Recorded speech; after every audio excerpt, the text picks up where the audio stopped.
10th stand book ஹிஸ்ட்ரியில் இருக்கக்கூடிய unit 2 the world between two wars. So 2 wars நடந்தது நம்மளோட உலகப் போர்கள், வேர்ல்டு வார் 1, வேர்ல்டு வார் 2. அதுக்கு நடுவில் என்ன ஆச்சு, வேர்ல்டு வார் 1 ஆனதுக்கப்புறம் வேர்ல்டு வார் 2 ஆரம்பிக்கிறதுக்கு முன்னாடி என்னெல்லாம் நடந்தது அப்படின்றது உடைய ஒரு ரிவ்யூ தான் இந்த லெசன். பார்க்கலாம். நான் மகாலட்சுமி.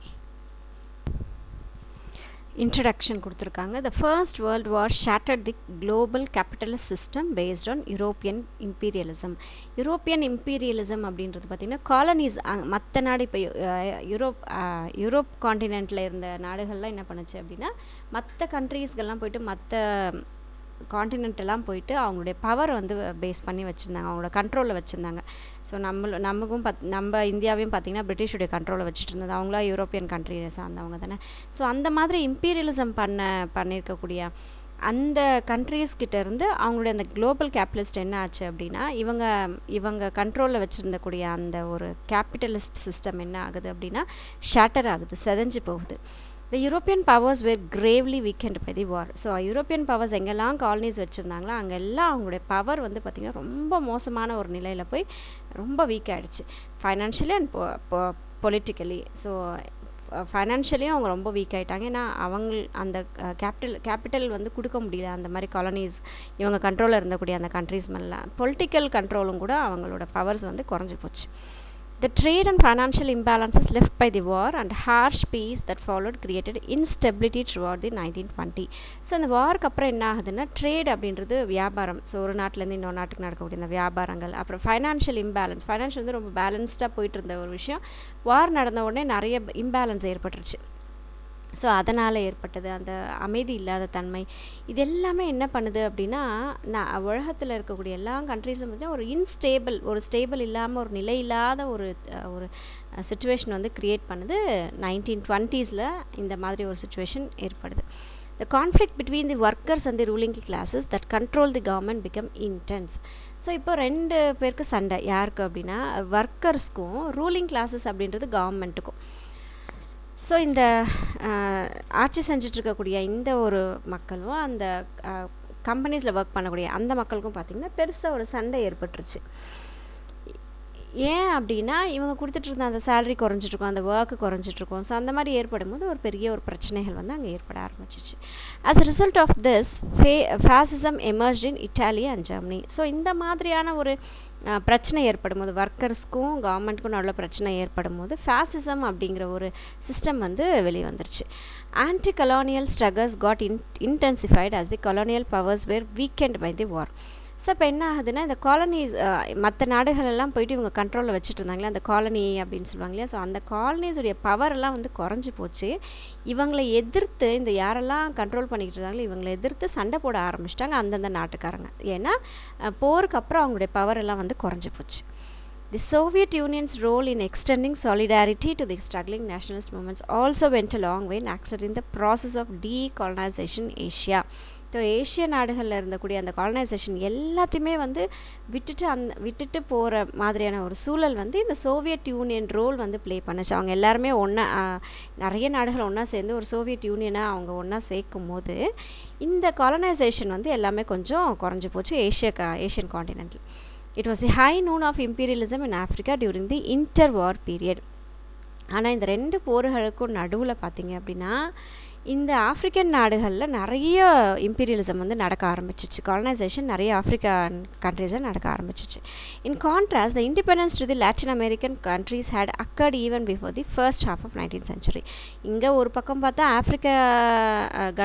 ஆஃப்ரிக்கா காண்டினென்ட்டில் போயிட்டு அவங்களுடைய பவர்ஸை காட்ட ஆரம்பிச்சிட்டாங்க. இன்னொரு பக்கம் அப்படியே ஆப்போசிட்டாக பார்த்திங்கன்னா லாட்டின் அமெரிக்கா அப்படின்றது சவுத் அமெரிக்கா பக்கம் இருக்கக்கூடிய கண்ட்ரீஸ்க்கு வந்து இண்டிபெண்டன்ஸ் கொடுக்க ஆரம்பிச்சிட்டாங்க. இந்த மாதிரி காலனிஸுடைய கண்ட்ரோலில் இருந்தது எல்லாம் பார்த்திங்கன்னா அப்படின்னா இப்போ இண்டிபெண்டன்ஸ் கொடுக்க ஆரம்பிச்சிட்டாங்க. அந்த 19th century நடுவுலையே கொடுக்க ஆரம்பிச்சிட்டாங்க. But they had to soon confront their protector turned exploiter the USA. ஆனால் ரொம்ப சீக்கிரத்தில் இந்த இண்டிபெண்டன்ஸ்லாம் கொடுத்துட்டு இருந்தேன் அந்த லாட்டின் அமெரிக்கன் கண்ட்ரீஸ்க்கு வந்து இண்டிபெண்டன்ஸ் கொடுத்துட்டு இருந்தேன். அந்த தருணத்திலே பார்த்திங்கன்னா அந்த ப்ரொடெக்டர்ஸ் எல்லாம் பார்த்திங்கன்னா இவங்களுக்கு எதிராக வந்து மாற ஆரம்பிச்சிட்டாங்க. அந்த USA அப்படிங்கிறது இவங்களுக்கு எதிராக மாற ஆரம்பிச்சிட்டாங்க. As we saw in the last chapter, the crisis in the Western world had led to the outbreak of the World War I. So ஏற்கனவே நம்ம இதுக்கு முன்னாடி World War I அப்படிங்கிற லெசனில் பார்த்தோம். இந்த வெஸ்டர்ன் வேர்ல்டில் ஏற்படக்கூடிய ஒரு சின்ன சின்ன பிரச்சனைகளால் தான் வந்து இந்த World War I ஆரம்பிச்சிச்சுன்னு நம்ம பார்த்தோம் இல்லைங்களா. We now turn to the social and political developments in the world after the end of the war. So இப்போ இனி இந்த லெசனில் தொடர்ந்து என்ன பார்க்க போகிறோம் அப்படின்னா, சோஷியலாகவும் பொலிட்டிக்கலாகவும் என்னெல்லாம் டெவலப்மெண்ட்ஸ் ஏற்பட்டிருக்கு இந்த வார் முடிஞ்சதுக்கப்புறம், வேர்ல்டு வார் I முடிஞ்சதுக்கப்புறம் என்னெல்லாம் டெவலப்மெண்ட்ஸ் ஏற்பட்டிருக்கு அப்படின்றத இந்த லெசனில் பார்க்க போகிறோம். The great depression. ஸோ இந்த வேர்ல்டு வார் Iக்கு அப்புறம் என்ன ஆச்சுன்னா, எல்லா நாடுகளுக்கும் பார்த்திங்கன்னா ஒரு பெரிய ஒரு இழப்பு, ஒரு பெரிய ஒரு ஸ்ட்ரெஸ், ஒரு பெரிய ஒரு பாதிப்புகள் எல்லாமே ஏற்பட்டுருச்சு. ஸோ அதை பற்றி இதில் பார்க்கலாம். Developments in the post world war I. So post world war Iக்கு அப்புறம் என்னெல்லாம் டெவலப்மெண்ட்ஸ் ஏற்பட்டிருக்கு அப்படின்னா, the first world war I led to the expansion of certain industries in the hope that the war time boom would continue. So இந்த world war I நடந்துட்டு இருக்கும்போது என்ன பண்ணாங்கன்னா, நிறைய இண்டஸ்ட்ரீஸ் வந்து ஓப்பன் பண்ணிட்டாங்க. எதுக்காக அப்படின்னா, அந்த போர்க்கருவிகள்லாம் செய்கிறதுக்காக. எந்த நம்பிக்கையில் இவங்க அந்த இண்டஸ்ட்ரீஸ்லாம் ஓப்பன் பண்ணாங்கன்னு பார்த்தீங்கன்னா, போர் வந்து கண்டிப்பாக நடந்துகிட்டே இருக்க போது, நம்ம இந்த இண்டஸ்ட்ரியில் நம்ம செய்யக்கூடிய திங்ஸ் எல்லாம் வந்து விற்றுக்கிட்டே இருக்க போகிறோம் அப்படின்னு நினச்சிட்டு இவங்க அந்த ஒரு பெரிய பெரிய கண்ட்ரீஸ்லாம் கம்பெனிஸ் இண்டஸ்ட்ரியை வந்து எக்ஸ்பேண்ட் பண்ணிக்கிட்டு இருந்தாங்க. However, when the war came to the end, the industries that grew to meet wartime requirements had to be abandoned or modified. So இப்போ திடீர்னு வேர்ல்டு வார் I நின்ற உடனே என்ன ஆச்சு அப்படின்னா, இவங்க செஞ்சுருக்கக்கூடிய அந்த திங்ஸ் எல்லாம் நிறைய ஆயிடுச்சு, அபண்டன் ஆகிடுச்சு. அதை வந்து எதையாவது மாற்றி அமைச்சாதான் இதை விற்க முடியும் அப்படிங்கிற ஒரு சூழல் வந்து அந்த இண்டஸ்ட்ரிக்கு வந்து ஏற்பட்டுருச்சு. Huge stocks had to be disposed of, a large number of workers has to be sacked. So இப்போ நிறைய இவங்க செஞ்சு குவிச்சு வச்சுருக்கக்கூடிய அந்த போர்க்கருவிகள் எல்லாமே வந்து இப்போது டிஸ்போஸ் பண்ண வேண்டிய நிலைமை, எடுத்து தூக்கி போட வேண்டிய ஒரு நிலைமை ஏற்பட்டுருச்சு. இதில் ஒர்க் பண்ணி நிறைய ஒர்க்கர்ஸ் இந்த இண்டஸ்ட்ரியை நம்பி இருந்தாங்க இல்லைங்களா, செஞ்சுட்டு இருந்தாங்க இல்லைங்களா, அந்த ஒர்க்கர்ஸ் எல்லாருமே வந்து இப்போ அடப்பட்டு போயிட்டாங்க. அவங்களுக்கு வேலை இல்லாமல், சாப்பிட்டு இது இல்லாமல், அந்த மாதிரி ஒரு நிலை வந்து அவங்களுக்கு ஏற்பட்டுருச்சு. This bred dissatisfaction among the working classes. So இந்த மாதிரிலாம் ஆன உடனே இந்த ஒர்க்கர்ஸ் இருந்தாங்க இல்லையா, அந்த இண்டஸ்ட்ரீஸில் ஒர்க் பண்ணிகிட்டு இருந்தவங்களுடைய அந்த ஒரு மக்கள் ஒர்க்கர்ஸ்க்கு நடுவில் ஒரு பெரிய ஒரு டிஸ்சாட்டிஸ்ஃபேக்ஷன் வந்து ஏற்பட்டுருச்சு. அவங்களுக்கு சாப்பாடு, எதுவுமே ஒரு ஃபெசிலிட்டிஸ்லாம் இல்லாமல் அவங்க வாழ வேண்டிய ஒரு சூழல் ஏற்பட்டுருச்சு. The situation was made worse by the political complications caused by the Treaty of Versailles. இது மட்டும் இல்லாமல் ட்ரீட்டி ஆஃப் வெர்சைலஸ் அப்படின்னு ஒன்று நடந்தது வேர்ல்டு வார் I நடந்ததுக்கப்புறம். அது என்ன அப்படின்னா, போர் வந்து இனி பண்ண மாட்டோம் அப்படின்னு சொல்லிட்டு ஜெர்மனிக்கிட்ட வந்து USA இந்த மற்ற ஒரு சில நாடுகள்லாம் ஒன்றா சேர்ந்து ஜெர்மனிக்கிட்டேருந்து போரை வந்து செய்ய மாட்டேன் அப்படின்னு சைன் வாங்கினது தான் வந்து ட்ரீட்டி ஆஃப் வெர்சைலஸ். அதாவது போரை நிறுத்துவோம் அப்படின்னு சொல்லி சைன் பண்ணது தான் வந்து ட்ரீட்டி ஆஃப் வெர்சைலஸ் அப்படின்னு சொல்கிறோம். ஸோ இந்த ட்ரீட்டி நடந்ததுக்கப்புறம் பார்த்திங்கன்னா நிறைய பொலிட்டிக்கல் காம்ப்ளிகேஷன்ஸ் வந்து நிறைய வர ஆரம்பிச்சிச்சு. அதாவது ஃபைன் கட்ட சொன்னாங்க, இனிமேல் யார் மேலேயும் போர் நடக்கக்கூடாது, நிறைய அந்த ட்ரீட்டி ஆஃப் வெர்சைலஸ் வந்து நிறைய விஷயங்கள் வந்து சொன்னாங்க. இதெல்லாம் செய்யக்கூடாது, இதெல்லாம் செய்யணும் அப்படின்லாம் சொல்ல உடனே அந்த ஒரு பொலிட்டிக்கல் கான்ஃப்ளிக்ஸ் வந்து அங்கே ஏற்பட ஆரம்பிச்சிச்சு. A new way of economic nationalism which expressed itself in protectionism or in tariff barriers affected world trade. So அதே மாதிரி என்ன பண்ணுறாங்க அப்படின்னா, நம்மளோட நாட்டை முதல்ல நம்ம காப்பாற்றிக்கணும், நம்ம நாட்டுடைய எக்கனாமிக்கை வந்து நம்ம பத்திரமா வச்சுக்கணும் அப்படின்னு சொல்லிட்டு என்ன பண்ணுறாங்க அப்படின்னா, ப்ரொடெக்ஷனிசம் அப்படின்னு ஒன்று கொண்டு வராங்க. அதாவது வியாபாரமாக இருந்தாலும் சரி, பிஸ்னஸாக இருந்தாலும் சரி, எதுவாக இருந்தாலும் நம்மளோட நாட்டுக்குள்ளே மட்டும்தான் நடக்கணும். அதான் டேரிஃப் பேரியர் சொல்கிறாங்க. ஸோ நம்ம நாட்டுக்குள்ளே மட்டும்தான் நடக்கணும், வெளியிலலாம் வந்து எதுவும் விற்கிறதோ வாங்குறதோ அந்த மாதிரிலாம் செய்யக்கூடாது, மெயினாக வந்து இம்போர்ட்ஸ்லாம் பண்ணக்கூடாது அப்படின்னு சொல்லி ஒரு விஷயத்தை கொண்டு வராங்க.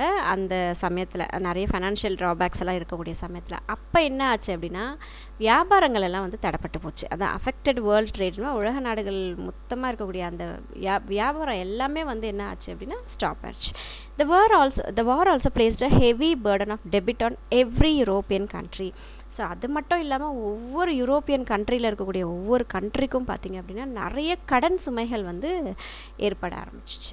Withdraw of American capital. So இந்த சூழ்நிலைகள் இந்த இங்கிலாந்து பக்கம் நடந்துக்கிட்டே இருக்கும்போது என்ன ஆகுது அப்படின்னா, அமெரிக்கா வந்து எல்லா நாட்டுக்கும் ஹெல்ப் பண்ணிகிட்டு இருந்தாங்க, அவங்க இப்போ வித்ட்ரா பண்ணிக்கிட்டாங்க. அதாவது ஹெல்ப் பண்ண மாட்டோம் அப்படின்னு சொல்லிட்டு அவங்க நின்றுட்டாங்க, ஸ்டாப் ஆகிட்டாங்க. At the end of the World War I, America was financially in this sound position. So இப்போ வேர்ல்டு வார் I நடக்கும்போது, ஏன்னா வேர்ல்டு வார் Iல அமெரிக்கா வந்து அவங்களுடைய ஈடுபாடு அதிகமாக இல்லை. ஸோ அதனால் என்ன ஆகுதுன்னா, ஃபைனான்ஷியலி வந்து அவங்க ரொம்ப நல்ல ஒரு பொசிஷனுக்கு வந்து போயிட்டாங்க.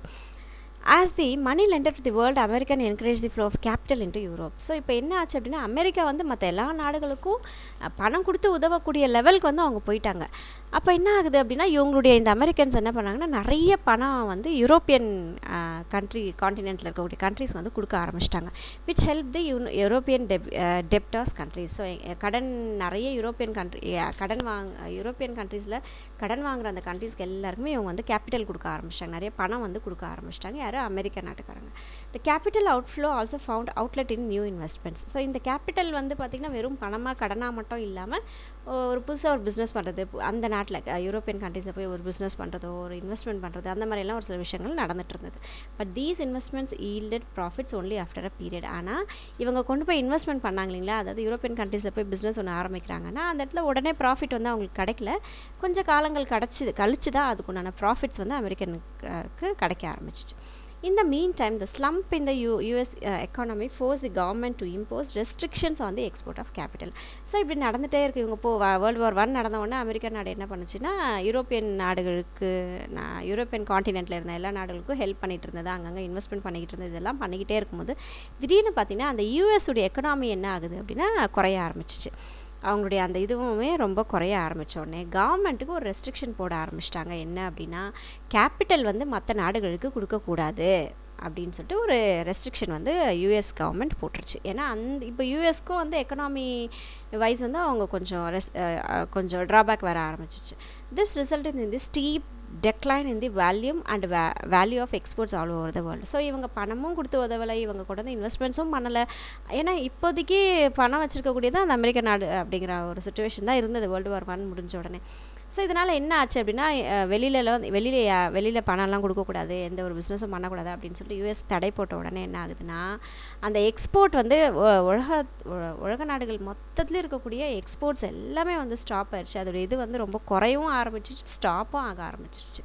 அப்போ பிஸ்னஸும் மொத்த வேர்ல்டில் இருக்கக்கூடிய மொத்த எக்ஸ்போர்ட் பிஸ்னஸுமே வந்து ஸ்டாப் ஆகிற ஒரு சூழ்நிலை வந்து ஏற்பட்டுருச்சு. Stock market crash in the US. So இப்போது யூஎஸில் என்ன சொல்லிட்டாங்க அப்படின்னா எக்ஸ்போர்ட்ஸ்லாம் பண்ணக்கூடாது, கேபிட்டல்லாம் மற்ற நாடுகளுக்கு தான் கொடுக்கக்கூடாதுன்னு சொல்லி ஒரு ஆர்டர் போட்டுட்டாங்க இல்லையா கவர்மெண்ட்டு. ஸோ அதனால் ஸ்டாக் மார்க்கெட்டில் என்ன ஆச்சு அப்படின்னா கிராஷ் ஆகிடுச்சு, எல்லாமே தடைப்பட்டு போயிடுச்சு. வெளியே விற்றாதுன்னா அவங்களுக்கு உண்டான லாபங்கள் வரும். ஸோ அது பண்ணக்கூடாதுன்னு கவர்மெண்ட் சொன்னோன்னே எல்லாமே இப்போ கிராஷ் ஆகிடுச்சு. ஸோ அது பார்க்கலாம் என்னன்னிட்டு. The withdrawal of American capital was aggravated by the US market crash in 1929. So 1929 என்ன ஆச்சு அப்படின்னா அதனால் ஒரு பெரிய ஒரு கிராஷ் வந்து ஏற்பட்டுருச்சு யூஎஸில். The first huge crash occurred on 24th October 1929. So எப்போ ரொம்ப ஒரு வீழ்ச்சி ஏற்பட்டுச்சு, ரொம்ப ஒரு வீழ்ச்சி அவங்க சந்தித்தது எப்போன்னு பார்த்தீங்கன்னா 24 October 1929. This discouraged investors and consumers to such an extent that more and more people began to sell their shares and dispose of their stocks. So இதனால் என்ன பண்ணாங்க அப்படின்னு சொல்லி பார்த்திங்கன்னா இந்த கஸ்டமர்ஸு இந்த இன்வெஸ்ட் பண்ணவங்க எல்லாம் இருக்காங்க பார்த்திங்களா. ஸோ அவங்கெல்லாம் என்ன பண்ணாங்க, அவங்களுடைய ஷேர்ஸ் எல்லாம் வந்து விற்க ஆரம்பிச்சிட்டாங்க, மொத்த ஷேரையும் விற்க ஆரம்பிச்சிட்டாங்க. But there are no buyers. ஆனால் ஷேர் விற்கிறதுக்கு ரெடியாக இருக்காங்க, ஸ்டாக் மார்க்கெட்டுடைய ஷேர்ஸ் வந்து விற்கிறதுக்கு இவங்களாம் ரெடியாக இருக்காங்க. ஆனால் அதை வாங்குறதுக்கு யாருமே தயாராக இல்லை. This was followed by the failure of American bank. So இதனால் என்ன ஆச்சு அப்படின்னா ஸ்டாக்ஸ் எல்லாம் விற்க ரெடியாக இருக்காங்க, ஆனால் வாங்குறதுக்கு ஆள் இல்லை. அதனால் எந்த ஒரு எக்ஸ்சேஞ்சும் நடக்கலை, பண பரிமாற்றம் வந்து ஏற்படவே இல்லை. அப்படின்னும் போது என்ன ஆகுதுன்னா அமெரிக்காவில் இருக்கக்கூடிய பேங்க்ஸ் எல்லாமே ஃபெயிலியர் ஆக ஆரம்பிச்சிருச்சு. தி American financials is force to recall their own funds invested abroad. So அதனால் என்ன பண்ணுறாங்கன்னா யாரெல்லாம் வெளியே கொண்டு போயிட்டு மற்ற நாடுகளில் அவங்களோட இன்வெஸ்ட்மெண்ட் எல்லாம் கொடுத்து வச்சுருந்தாங்களோ அது எல்லாத்தையுமே வந்து ரீபேக் பண்ணுறக்கூடிய ஒரு சுச்சுவேஷனை வந்து ஃபைனான்ஷியல்ஸ்க்கு ஏற்படுத்தி விட்டுருச்சு. The stoppage of loans to Germany by American led to the failure of 2 large German banks. So இப்போ அமெரிக்கா வந்து எந்த நாட்டுக்கும் ஃபைனான்ஷியல் கேபிட்டல்ஸ்லாம் கொடுக்கக்கூடாதுன்னு ஸ்டாப் பண்ண உடனே என்ன ஆகுது அப்படின்னா ஜெர்மனியில் இருக்கக்கூடிய 2 பேங்க் வந்து ஃபெயிலியர் ஆகிடுது. அதுவும் பெரிய பெரிய பேங்க்ஸ், அது ரெண்டுமே வந்து ஃபெயிலியர் ஆகிடுச்சு. The bank of England also found itself in bankruptcy. So அது மட்டும் இல்லாமல் ஜெர்மன் மட்டும் இல்லாமல் இங்கிலாண்டில் இருக்கக்கூடிய பேங்க்கும் ஒரு பேங்க் என்ன பண்ணுச்சு அப்படின்னா பேங்க்ரப்சி வந்து ப்ரொவைட் பண்ணுச்சு. பேங்க்ரப்சி அப்படின்னா என்ன, பேங்க்ரப்சின்னா என்ன அப்படின்னு சொல்லி பார்த்தீங்கன்னா இப்போ நம்மளால் ஒரு பணம் கட்ட முடியல அப்படின்னா கவர்மெண்ட் கோர்ட் மூலயமா லீகலாக போயிட்டு இது என்னால் இப்போதைக்கு கட்ட முடியலன்னு சொல்லிட்டு ஒரு லெட்டர் வந்து இஷ்யூ பண்ணுவோம் பேங்க்குக்கு. அதுதான் வந்து பேங்க்ரப்சின்னு சொல்லுவாங்க. ஸோ அந்த ஒரு நிலைக்கு வந்து இங்கிலாந்து வந்துருச்சு. Break down of international system of exchange. So இவங்களால் என்ன ஆகுது அப்படின்னு சொல்லி பார்த்திங்கன்னா, உலக நாடுகள் மொத்தத்தில், அதாவது இன்டர்நேஷ்னல் போது உலக நாடுகள் எல்லாமே சேர்ந்து அங்கே இருக்கக்கூடிய ஒரு எக்ஸ்சேஞ்ச் எக்ஸ்போர்ட் பண்ணக்கூடாது, இம்போர்ட் பண்ணக்கூடாதுன்னு சொல்லும்போது அந்த எக்ஸ்சேஞ்ச் எல்லாமே இப்போ என்ன ஆச்சுன்னா ஸ்டாப் ஆயிடுச்சு. Despite emergency measures such as cutbacks in expenditures and increased taxation. So emergency measures இப்போ ஏற்பட்டுருச்சு. எக்ஸ்பெண்டிச்சர் எல்லாமே இப்போ குறைக்க ஆரம்பிச்சிட்டாங்க. யார்கிட்டையுமே பணம் பரிமாற்றமே இல்லைன்னும் போது என்ன ஆகுது, யாருமே எதுவும் வாங்க மாட்டாங்க. அதை எக்ஸ்பெண்டிச்சர் நடக்கலை, எதுவுமே பொருட்கள்லாம் வாங்காமல் செய்யாமல் அந்த மாதிரிலாம் ஆயிடுச்சு. இன்க்ரீஸ்ட் டாக்ஸேஷன், டேக்ஸும் என்ன பண்ணிட்டாங்க, இன்க்ரீஸ் பண்ணிட்டாங்க. அந்த situation did not improve in England. So இங்கிலாண்டில் இதனால் எந்த ஒரு சுச்சுவேஷனும் இம்ப்ரூவ் ஆகவே இல்லை. டேக்ஸும் அதிகமாக கட்டணும், இதனால் அவங்களுக்கு பணமும் இல்லை, ஆல்ரெடி நிறைய செலவுகளும் பண்ண முடியலன்னும் போது பணத்துடைய பரிமாற்றம் ஃபுல்லாக அப்படியே டல்லாக ஆரம்பிச்சிச்சு. So England decided to leave the gold standard. So இதனால் ஒரு பெரிய ஒரு ஃபைனான்ஷியல் இது ஆன உடனே என்ன பண்ணுறாங்கன்னா, அந்த கோல்டு ஸ்டாண்டர்டை இவங்க விடுறதுன்னு முடிவு பண்ணிட்டாங்க. கோல்டு ஸ்டாண்டர்ட் அப்படின்றது பணத்தை கோல்டு ஈக்குவலாக அதை கம்பேர் பண்ணி சொல்லுவாங்க, அதுதான் கோல்டு ஸ்டாண்டர்ட் அப்படின்னு சொல்கிறாங்க. Immediately a great number of countries left the gold standard. So இதெல்லாம் இப்படி நடந்துகிட்டே இருக்கும்போது என்ன ஆகுதுன்னா, அந்த கோல்டோட கம்பேர் பண்ணி சொல்லிட்டு இருக்க அந்த ஒரு ஸ்டாண்டர்ட் நிறைய நாடுகள் குறைக்க ஆரம்பிச்சிருச்சு. Each nation adopted a policy of protectionalism and devaluation of currency.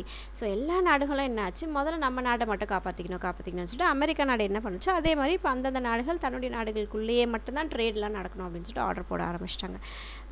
Currency எல்லாத்தையும் டீவேல்யூவேட் பண்ண ஆரம்பிச்சிட்டு. இப்போ நம்ம இதில் கூட 2000 நோட்ஸ்லாம் விட்டாங்க, அப்போது எல்லாம் பணமும் வேல்யூவேஷன் பண்ணாங்க இல்லைங்களா. ஸோ அந்த மாதிரி எல்லாம் என்ன ஆச்சு அப்படின்னா டீவேல்யூவேட் பண்ணாங்க, கரன்சி ஃபுல்லாக டீவேல்யூவேஷன் பண்ணுறாங்க.